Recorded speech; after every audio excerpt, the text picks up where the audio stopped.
So the revelation of a lot of details of the PlayStation 5 have so many gamers talking. A lot of gamers are excited about everything it's bringing to the table, and one element that I think is so interesting, almost a little bit hard to believe, is the fact that Mark Cerny mentioned the fact that the GPU that the PlayStation 5 will be featuring will be Radeon Navi based, and more importantly, it has ray tracing support. Now, if you guys don't know what ray tracing is something that's only recently been implemented into PC GPUs, namely Nvidia's recently released RTX line of GPUs. Now, this is an element that brings games to its knees. A game like Battlefield 5 has ray tracing support, and it's incredibly difficult to run at smooth frame rates and high settings when you have it enabled. So that got me to think, how is the PlayStation 5 even going to do this? And it begs a variety of different questions, namely, how is this being done? And namely, if this is being implemented at a high level, what does that mean for the price of the PlayStation 5? So I want to digest a couple of those different elements. Now, before I even get into that, if you guys aren't aware, a lot of the PlayStation 5 information was revealed thanks to Wired. They had a talk with Mark Cerny,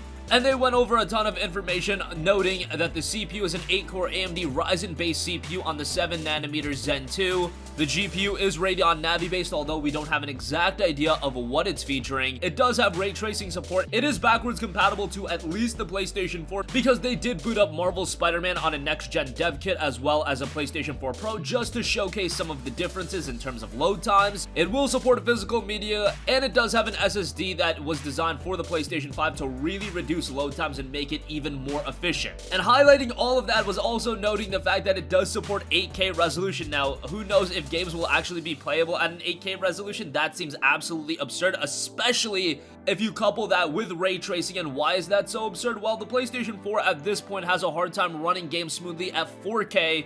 Even with the PlayStation 4 Pro, obviously there's a lot of shortcuts being implemented. Now, it's just noting that it supports 8K. A lot of you guys are going to start thinking that every game is going to be playable at 8K and every game is going to be fluid at 8K. That's not necessarily the case. The PlayStation 4 Pro supports 4K, but ask yourself, is the PlayStation 4 Pro running every game at 4K at incredible visuals and incredible frame rates? No, that's not necessarily the case. A console can support 8K resolution, but is it actually playing every game at an 8K resolution? Probably not. And this, coupled with the fact that it has ray tracing, is so important, because if you were telling me that it's gonna start playing games at 8K with ray tracing enabled, that is absolutely absurd. But even if we dock it down a little bit, even if this is a case where the game is being played at 4K and it has ray tracing, or even if the game is being played at 1080p and it has ray tracing, why this is so absurd is because if you look at PC GPUs, now obviously PC and consoles can't be directly compared, however it does give us a general idea, and consoles tend to be a little bit more efficient, especially when they do go for the pricing element.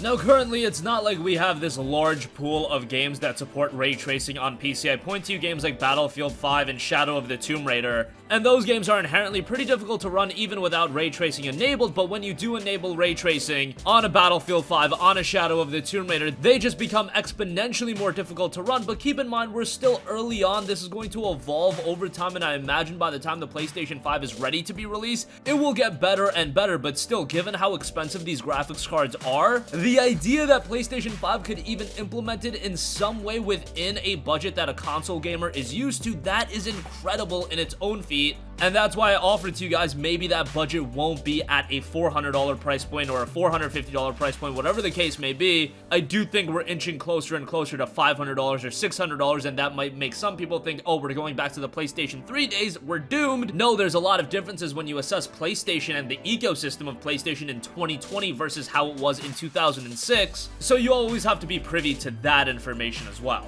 But nonetheless, if you look at a PC GPU like an RTX 2060, which is one of the cheaper options available that offer ray tracing, you are paying a hefty $350 to $400, and that is just for a graphics card. That does not consist of every other component that a gaming PC needs. You're just talking about a graphics card, and you're already putting $350 to $400 of the budget towards that way. So if the PlayStation 5 supports ray tracing at an effective level, that just seems absolutely absurd to me. And with the 2060, a lot of the games that game can push with ray tracing enabled, you are not playing those games at really great settings and really great frame rates. A lot of games like Battlefield 5, with a lot of these GPUs that are so expensive, you have to dock them down to 1080p when you have ray tracing enabled, and then you're getting not the best frame rate possible.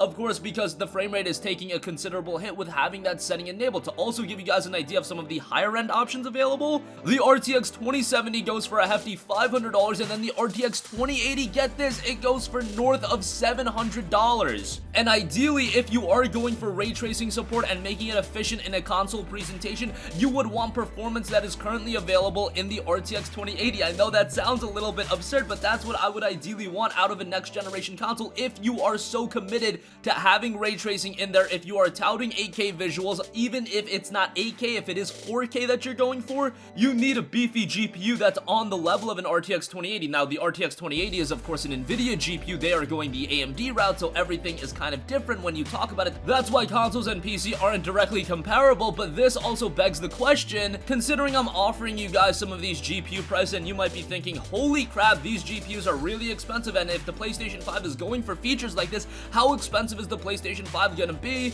Well, Mark Cerny did talk a little bit about the PlayStation 5 in terms of a pricing standpoint, and what he said really didn't offer us a lot to digest. He just said that with the features that the PlayStation 5 is gonna have available to it, that the price will be appealing. Now, what does that mean? I don't really know. However, there are a couple things that I really want to jump into, because a lot of people are going to point to the fact that the PlayStation 4 was incredibly successful at a $399 price point, and that the PlayStation 3 was incredibly unsuccessful at a $599 price point. I don't think those direct comparisons make a lot of sense, and let me offer you guys why. If you go back to the release of the PlayStation 3, here's what was the issue. Yes, a $599 price point is a big problem, but the biggest problem was the fact that the Xbox 360, a direct competitor, was available for $400 flat. The PlayStation 3 didn't have the incentive of, oh, it had so many better games available, oh, it had the better visuals available, it was a more compelling platform. No, it faltered on all of those areas. So yes, the $600 price point inherently is a problem,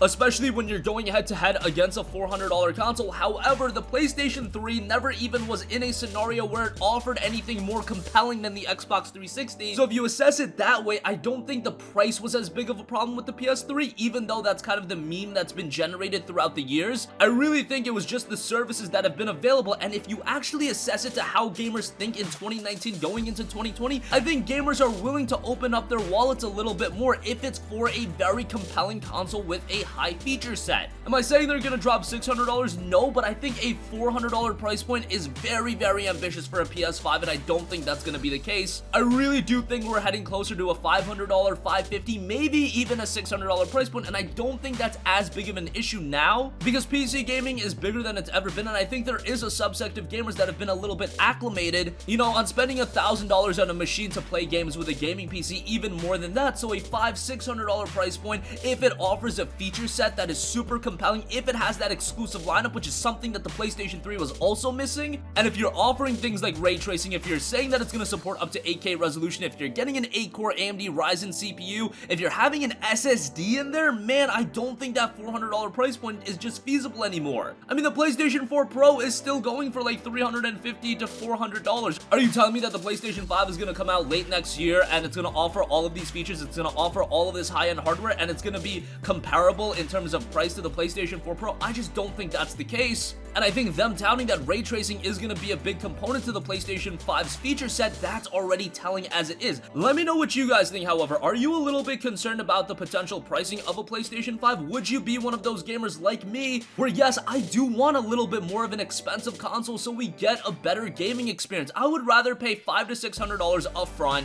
and get a better experience all this generation instead of, you know, dropping $400 now, than having a mid-gen upgrade with the PS4 Pro like we did last generation, or this generation still. Jumping a little bit too ahead, but you guys get the idea. I would rather just drop the $500 or $600 from the get-go. Hell, I've always been the mindset of release two different versions at launch. Release a souped-up version at say $600, $700, or even $800, and then release a more budget-friendly version at $500, and then you're giving gamers a lot of options. Of course, at that point, you're dividing the user base, and that's opening up a can of worms in its own right, so I don't know if that's the best idea, but that's just an idea I offered to you guys. But let me know what you guys think about all of this. I think the fact that the PlayStation 5 5 will feature ray tracing says a lot, especially in terms of pricing, and I just want to know, how is the general gamer gonna react? Am I coming at it from a wrong vantage point? Would you guys be upset about a $500, $600, or even $700 price point? $700 I think is a little bit too crazy, but the $500 to $600 range I don't think is all that off, and I do think that's the price that the PlayStation 5 is gonna be released at. Who knows? I've been wrong before,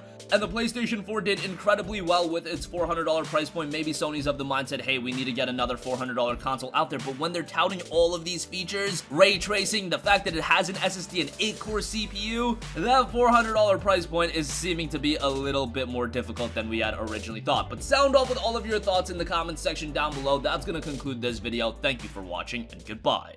Hey guys, we hope you enjoyed the video, and if you did, make sure to hit the subscribe button, and if you're already subscribed, do us a favor and hit the bell icon. This way you'll be notified whenever we post a new video. That's the best way to keep up with all of our uploads, and we usually try to upload 2 videos a day. And with the bell icon hit, you'll be notified whenever we do upload a video. As always, thanks for watching.